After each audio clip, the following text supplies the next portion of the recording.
Hey hi guys, எல்லோரும் எப்படி இருக்கீங்க? ரொம்ப நாள் ஆச்சுல்ல. இன்றைக்கி நம்ம சேனலில் நண்டு கிரேவி தான் பார்க்க போகிறோம். ஆரம்பிக்கலாங்களா? தேவையான பொருட்கள்: மிளகு, சீரகம், சோம்பு, கசகசா, முந்திரி, பூண்டு, இஞ்சி, சின்ன வெங்காயம். நண்டை சுத்தம் பண்ணி வச்சுருக்கோம். 2 விதமான பேஸ்ட் தயார் பண்ண போகிறோம். பேஸ்ட் நம்பர் 1 மிளகு, சீரகம், சோம்பு, கசகசா, முந்திரி, தேங்காய், இஞ்சி ஒரு துண்டு, 3 பல் பூண்டு சேர்த்து நைஸாக அரைச்சிக்கலாம்.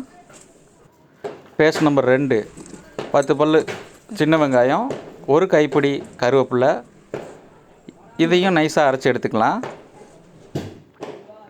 கடாய் சூடானதும் கொஞ்சமாக எண்ணெய் விட்டு 1 ஸ்பூன் சோம்பு, கொஞ்சமாக கருவேப்பிலை போட்டு 2 பச்சை மிளகாய் போட்டு ஒரு தாளிப்பு தாளிச்சிக்கலாம்.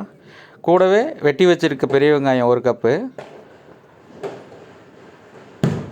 அது வதங்கி வரட்டும். 2 கப்பு பொடியாக நறுக்குன்னு தக்காளி சேர்த்துக்கலாம். வெங்காயம் தக்காளி வணங்குறதுக்காக கொஞ்சமாக உப்பு சேர்த்துக்கலாம்.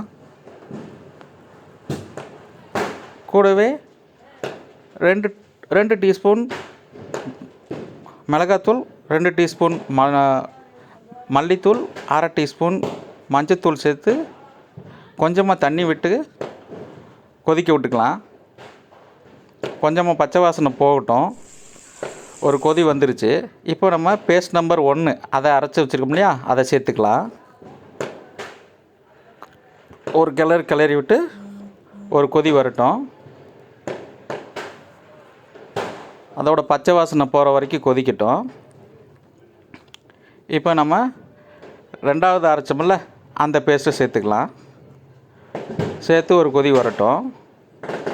நல்லா ஒரு கிளறி விட்டுக்கலாம். பச்சை வாசனை போனதுக்கப்புறம் சுத்தம் பண்ணி வச்சுருக்க நண்டை சேர்த்துக்கலாம். எல்லா நண்டையும் பொறுமையாக போடுங்க. அடுப்பு சிறு தீயிலேயே இருக்கட்டும், சிம்மில் இருக்கட்டும். இப்போ ஒரு கொதி வந்ததுக்கப்புறமா நண்டு வெந்துருச்சு. இதுதான் வெந்த பதம். இப்போ கடைசியாக வெட்டி வச்சுருக்க புதினாவை சேர்த்துக்கலாம், மல்லியை சேர்த்துக்கலாம். சூடான நண்டு கிரேவி ரெடி. நீங்களும் இதை வீட்டில் செஞ்சு பாருங்கள்.